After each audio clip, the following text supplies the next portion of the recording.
बाद जनपद मुरादाबाद में भी कोरोना ने पूरी तरह पैर पसारना शुरू कर दिया। लगातार सरकार द्वारा कोरोना वायरस से बचने के उपाय किए जा रहे हैं। जनता को कोरोना वायरस के नियमों का पालन करने के उद्देश्य से जागरूक किया जा रहा है। वहीं जनपद में 3 दिन का लॉकडाउन लगाया गया है, जिससे कोरोना की चेन तोड़ी जा सके, बीमारी से राहत मिल सके। जनपद में स्वास्थ्य विभाग द्वारा लगातार कोरोना के मरीजों का इलाज किया जा रहा है। स्वास्थ्य विभाग के अलावा नगर निगम, पुलिस प्रशासन द्वारा पूरी मेहनत लगन से काम किया जा रहा है। समाजसेवी धर्मगुरु द्वारा जनता से अपील की कि इस मामले में स्वास्थ्य विभाग के डीसीपी डॉक्टर मोहम्मद जावेद धर्मगुरुओं से बात की गई तो उन्होंने जनता से अपील करते हुए कहा, दिल्ली के शाही इमाम बुखारी ने देश की जनता से अपील की है।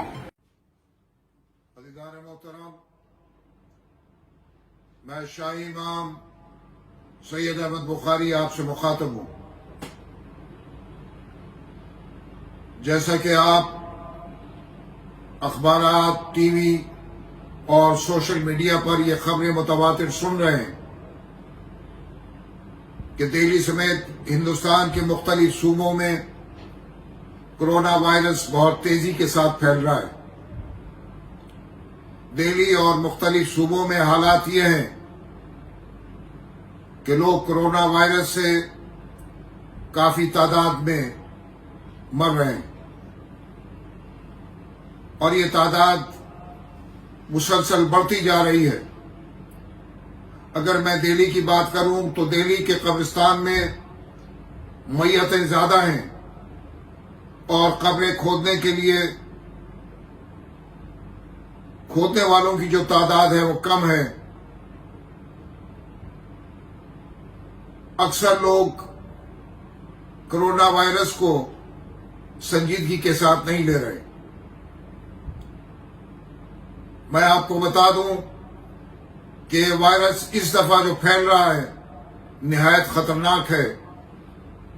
पहले सिर्फ बुजुर्ग इससे मुतासिर हो रहे थे, लेकिन आज नौजवान और खवातीन बहुत ज्यादा इससे मुतासिर हो रही हैं। आज भी जो मेरे पास इत्तलात आई हैं, इसमें एक बुजुर्ग खातून का कोरोना वायरस से इंतकाल हुआ और अभी जनाजा रास्ते ही में ही था कि उसकी बहू का भी कोरोना वायरस से इंतकाल हो गया। और इस तरह के कितने ही वाकयात हैं जिनकी खबरें मुझ तक पहुंच रही हैं और आप भी सोशल मीडिया पर और टीवी में ये खबरें मुतवातिर सुन रहे होंगे। इसलिए मैं आपसे अपील करूंगा कि सोशल डिस्टेंसिंग का बहुत ख्याल रखना जरूरी है। खासकर नमाज के औकात में फासला जरूरी है और मास्क का इस्तेमाल भी निहायत जरूरी है। मैं कल किसी एक्सपर्ट से बात कर रहा था, उन्होंने कहा कि ये मास्क हमें बहुत हद तक इस वायरस से बचा सकता है, लेकिन आमतौर से लोग इसमें सुस्ती से काम ले रहे हैं। इसलिए आज जामे मस्जिद में हमने जो फर्श था उसको उठा दिया है और स्पीकर लगाए जा रहे हैं ताकि लोग फासले के साथ नमाज अदा करें। इसी तरह मैं अपील करूंगा मुख्तलिफ मसाजिद से भी, मसाजिद के जिम्मेदारों से भी, कि वो अपने फर्श को उठाकर वहां पर स्पीकर लगा लें और फासले के साथ नमाज अदा करें। जहां तक तादाद का सवाल है, जो मुझसे कहा जा रहा है कि तादाद मसाजिद में कम होनी चाहिए, तो हमें ख्याल रखना चाहिए कि ये तादाद कम हो और तरावी वगैरह हम अगर घरों में पढ़ें तो ज्यादा बेहतर होगा, ताकि हम कोरोना वायरस से महफूज रह सकें। हमें दुआ करनी चाहिए। मैं भी दुआ गो हूं कि अल्लाह ताला पूरी इंसानियत को इस कोरोना वायरस से महफूज रखे, हमारे मुल्क को भी, हमारे मुल्क के अवाम को भी, और दुनिया में जहां जहां वायरस फैला हुआ है, अल्लाह ताला इस वायरस से सबको महफूज रखे। अल्लाह आपका हामी व नासिर हो। मैं राह का चिराग हूँ, सूरज नहीं हूँ मैं, जितनी मेरी बिसात है काम आ रहा हूँ मैं। जैसा कि आप सब लोग जानते हैं कि कोरोना बहुत तेज़ी से फैला है और इसमें जहां डॉक्टर अपनी पूरी मेहनत और तवज्जो के साथ मरीजों को बचाने में लगे हुए हैं, उन्हीं के साथ साथ हमारे समाज के जिम्मेदार लोग, हमारे दीन के रहनुमा, धर्मगुरु, ये लोग भी अपनी अपनी जिम्मेदारी निभा रहे हैं और लोगों से अपील कर रहे हैं कि आप घरों में रहिए, सुरक्षित रहिए। अगर अपनी इबादत करनी है, पूजा करनी है तो वो किस तरीके से आप करिए। इन सब चीज़ों के लिए ये धर्मगुरु भी अपनी बहुत महत्वपूर्ण भूमिका निभा रहे हैं। इनकी भूमिका इसलिए भी महत्वपूर्ण हो जाती है कि ये चाहते हैं कि लोग बीमार ही ना पड़ें और अपने सुरक्षित रहें, घरों में रहें। इसी में सबसे पहले मैं आपकी बात कराऊंगा कारी मुफ्ती जुल्फ़िकार हुसैन साहब से, जो इमाम हैं, लालपुर गंगवारी के रहने वाले हैं, मुरादाबाद के, और दरगाह के सज्जादा नसीन हैं, खानकाहे सिद्दीकिया सोनाली के। उनके बाद आपकी बात होगी आचार्य कामेश्वर मिश्र जी से, जो मुख्य आचार्य हैं श्री परिवार दिव्य महायज्ञ समिति मुरादाबाद के। फिर आपसे अपील करेंगे पादरी डैनियल मसीह साहब, जो पादरी हैं old central majestic church town hall Moradabad के। इसी क्रम में सरदार गुरविंदर सिंह जी, जो सिख समाज के प्रतिनिधि हैं और हमेशा समाज सेवा में बढ़ चढ़कर हिस्सा लेते हैं, वो भी आपसे मुखातिब होंगे। और उसके बाद महंत भोलानाथ योगीनाथ झारखंडी मंदिर से अपनी अपील करेंगे। नमाज के बारे में अल्लाह ने कोई पाबंदी नहीं रखी है कि वो किस तरीके से अदा करनी है। अगर आदमी लेट कर पढ़ सकता है, मजबूरी है तो लेट कर पढ़े, और अगर वो खड़े होकर पढ़ सकता है खड़े होकर पढ़े, अगर बैठ कर पढ़ सकता है तो बैठ कर पढ़े। इस्लाम में किसी जगह कोई ऐसी मजबूरी नहीं कि आदमी को मजबूर किया गया। जिस तरह का माहौल, जिस तरह की ज़रूरत हो उस तरह अदा करना चाहिए। तो अगर कोई मास्क लगाकर नमाज पढ़ता है तो बिला कबात उसकी नमाज दुरुस्त है, कोई कबात नहीं है। तो इसलिए ज़रूरी है कि हम जो भी तदाबीर इख्तियार कर सकते हैं, एक दूसरे की मदद की, अपने आप को बचाना, दूसरों को बचाना, ये भी एक मदद है।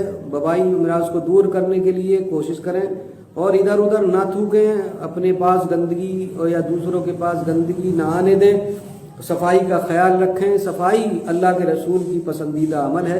अल्लाह पाक है और पाकों को पसंद फरमाता है। इन्नल्लाह युहिब्बुत तव्वाबीना व युहिब्बुल मुतताहिरीन। कुरान पाक में अल्लाह ने इरशाद फरमाया है, बेशक अल्लाह पाक रहने वालों को, तौबा करने वालों को, बचने वालों को पसंद फरमाता है, अपना दोस्त बना लेता है। तो कुरान और हदीस के अहकामात पर अमल करना हर एक मुसलमान का ज़रूरी है। खुद भी बचें और दूसरों को भी अमल की तौफीक, अमल के लिए कहें, और एक दूसरे की सलामती के लिए हम जो भी कर सकते हैं इस काल में, इस कोरोना काल में, इस कोरोना के माहौल में हम करें और एक दूसरे को इस वबाई मर्ज से बचाएं।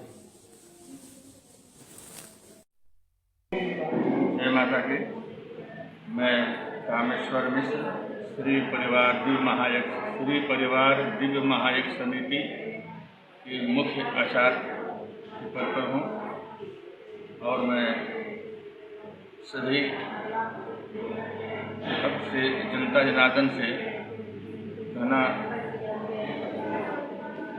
चाहता हूँ कि सभी लोग अपने घर पे रहें और सुरक्षित रहें।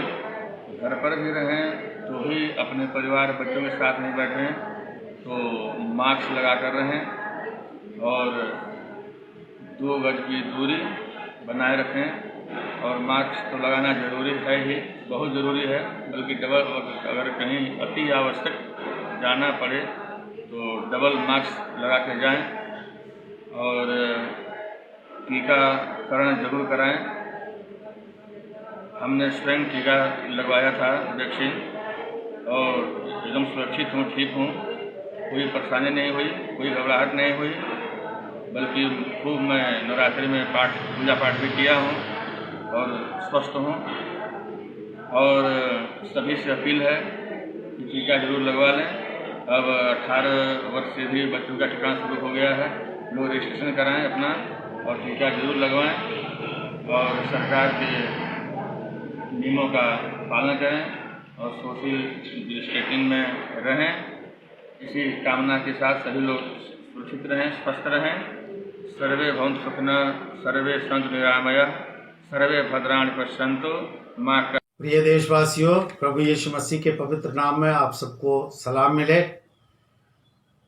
आज हमारा देश भयंकर त्रासदी का शिकार है और संपूर्ण देश में कोरोना महामारी ने भयंकर रूप ले लिया है और ऐसे समय में हम सब नागरिकों का उत्तरदायित्व बनता है कि हम अपने देश के प्रति अपनी जिम्मेवारियों को निभाएं और इस निमित्त हम देश में प्राप्त WHO की गाइडलाइंस का पालन करें।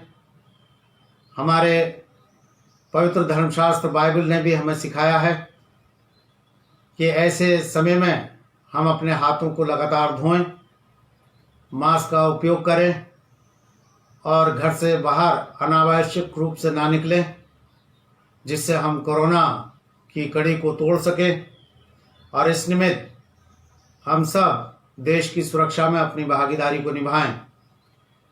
परमेश्वर से हम प्रार्थना करते रहें जिससे परमेश्वर हमारे देश पर अपनी अनुकंपा बनाए रखे।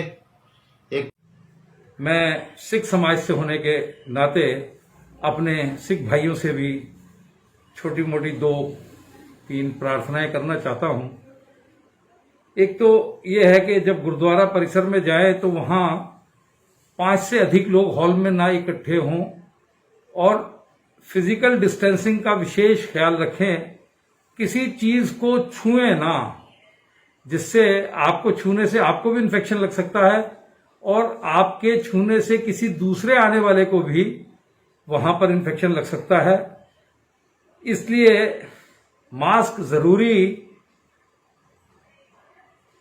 हाथ बार बार धोएं या सैनिटाइज करें, इसका विशेष ध्यान रखें। बिना जरूरत घर से ना निकलें। ये प्रार्थनाएं आप सभी मेरी अगर सुन रहे हैं तो इसको कबूल करिए और हम इस महामारी की लड़ाई में सब लोग एक साथ कांधे से कांधा मिलाकर इस लड़ाई को लड़ेंगे, जीतेंगे। जय हिंद, जय भारत। मैं महंत भोलानाथ योगीराज, झारखंडी सिद्धि मंदिर सिद्धिपीठ, झारखंडी मंदिर, थाना नाथनी, मुरादाबाद। मेरी जनता से अपील है कि इस कोरोना काल में सब घर में रहें और मास्क का प्रयोग करें और सभी 18 वर्ष की आयु से आगे वाले जो हैं वो सब जो है टीकाकरण करवाएं। हाँ, और बच्चों को अंदर रखें, मास्क लगाएं